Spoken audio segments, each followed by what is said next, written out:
Welcome to the InfoWars Nightly News. It is Friday, August 1st, 2014, and I'm Leanne McAdoo. Here's what's coming up tonight.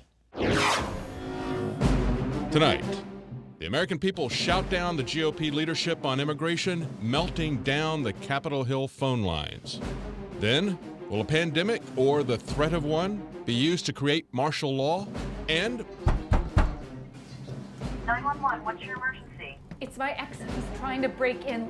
the anti-Second Amendment ad backfires. All that and more on tonight's InfoWars Nightly News. Stay calm. Just broke in the door. You need to come now.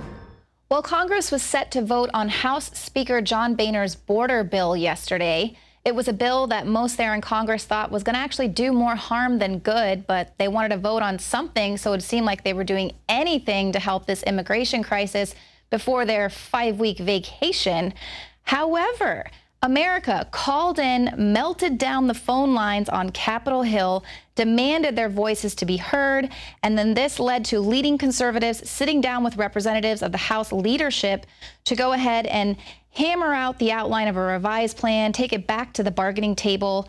Now, this was largely due to Tea Party conservatives expressing concerns on 3 main topics: the Deferred Action for Children Arrivals policy, the 2008 Wilberforce law, and asylum. Now, Representative Michelle Bachmann said that there was no question it was the power of the grassroots pressure on moderates that forced going back to the bargaining table, working on this revised plan. So it just goes to show the power that we do have when we raise our voices, demand our voices be heard, and a simple phone call calling in to your representatives. Now, Congress has planned to stay late on Friday to go ahead and vote on this revised plan.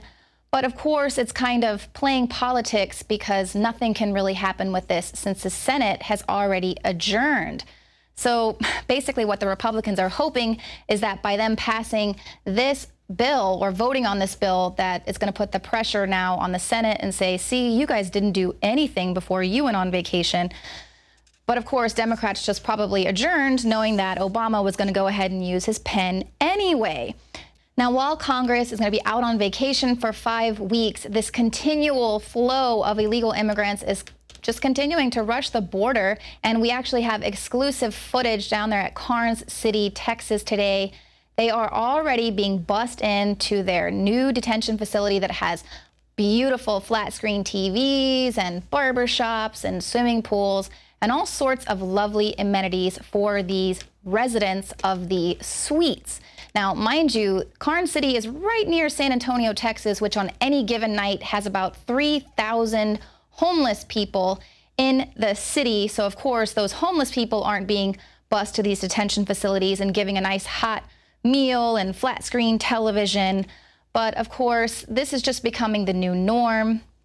Now, we've reported on so many of these stories of how illegal aliens are basically living the American dream while people like the homeless there in San Antonio and all across the country are basically suffering. And coming up later in the show, David Knight is going to be speaking with a car salesman who reveals just another one of these ways that illegal aliens are kind of bypassing the law, living the American dream, racking up all kinds of new cars and things like that by using fake Social Security numbers.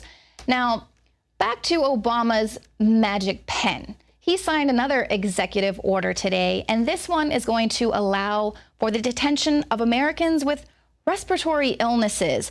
Now, of course, this is all coming on the wake of that Ebola scare, and this executive order is titled Revised List of Quarantainable Communicable Diseases, and it amends an executive order that was already in place, passed by George W. Bush in 2003. It allows for the apprehension, detention, or conditional release of individuals to prevent the transmission or spread of communicable diseases. Well, Obama's amendment will allow for the detention of Americans who just display acute respiratory syndrome. So with the exception of influenza, anyone can be forcibly detained by medical authorities. So quarantining of people suspected to have Ebola is obviously a wonderful idea. Now, as we highlighted earlier this week, the Centers for Disease Control already has measures in place for dealing with an outbreak of a communicable disease. It'll allow for the quarantine of well persons who do not show symptoms of the disease. So obviously, they are already prepping themselves to have the authority to quarantine Americans. And why is that? Well, now they are bringing this highly deadly disease for which there is no cure to the West because that's so intelligent. At least one, but possibly two U.S. citizens with Ebola are due to fly from West Africa to Atlanta sometime within the next few days.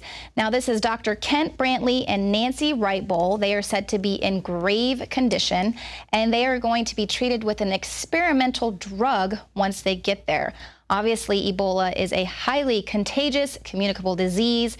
Bringing those people to the United States or the UK or Germany, wherever they're bringing them in Europe, it's not going to alter the fact that 90% of people who come in contact with this disease will die. But what it will do by transporting them elsewhere is increasing the risk of the virus spreading. Now, these patients have Ebola zaire, which is a condition where all bodily secretions are infected. This condition causes diarrhea and vomiting, a high fever that causes the patient to sweat, and bleeding from every orifice. Now, these symptoms are not going to be conveniently just stopped because the patient is transferred to the United States or Germany or anywhere else. And of course, it's highly dangerous considering they have to be transported through the airport, on helicopters, planes, on the ambulance. They're going to have to be taken from the ambulance through the hospital into the isolation unit. Of course, anyone who is responsible for decontaminating the plane or the ambulance that they were riding in, if they miss one drop of any bodily fluid, they're all going to be at risk of being contaminated with this. And the virus has been shown to remain active outside of the body in dry or liquid form for 3 days. So this is just one of those things that we like to call here madness. It's totally madness. Now, obviously, you want to have sympathy for these patients, but why would you want to risk spreading this disease? There is no cure. Now, John Rappaport writes that we should be cautious about this Ebola outbreak morphing into hysteria. Here is one predictable outcome. He says at clinics and hospitals, frightened people who arrive with what are labeled early signs of Ebola will now be labeled as probable cases. The symptoms are very flu-like: fever, chill, sore throat, cough, headache. And of course, the news media is going to love this killer germ. And as I mentioned earlier, Obama has already signed an executive order that will be able to give the authority to detain these probable cases. Now, the PSYOP warriors, people are going to say global pandemic every 15 seconds. The news is going to report how all of these cases of people, with these early signs of Ebola. And Rappaport writes that this is to exert control over the population and obtain compliance. Stay indoors, don't travel, avoid contact with people who might be ill. Every so-called pandemic is a test. How well will the population follow orders? And of course, the World Health Organization will shut down the airports. No plane should take off or land. Keep the ships in harbor. And Rappaport warned about this way back in 1987. He says medical propaganda ops are, in the long run, the most dangerous. They appear to be neutral. They have no political banners, and they claim to be science. And for these reasons, they can accomplish the goals of overt fascism without arousing suspicion. And of course, today in New York City, they are running the largest ever surprise emergency drill there. Now, we reported last year about them testing to see how fast any airborne diseases would travel through the subway system, but now they have a massive emergency preparedness drill that is taking place at 30 facilities across the city, and it's testing the delivery of emergency medications in the event of a large-scale public health emergency or a biological attack like anthrax. Now, it's the largest surprise drill in the city's history, and participants weren't given any notice of this. They wanted to test the real, actual emergency response. But never fear, because the U.S. government is already planning to take care of you. They've already been prepping for this Ebola outbreak. They say they're going to begin testing on people an experimental Ebola vaccine as early as September. Now, the National Institutes of Health's Infectious Disease Unit is working with the FDA to put the vaccine into trial as quickly as possible.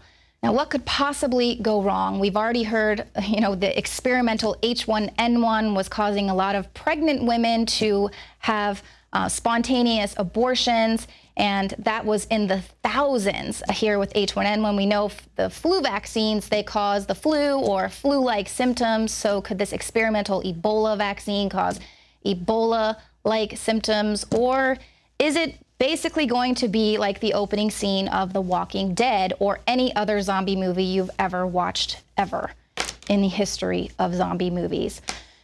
Now, coming up, more on the pending police state. And then we speak exclusively with a whistleblower who reveals how illegal aliens are duping the system to get free cars while you and I are busting our butts just so we can keep making payments on our jalopies.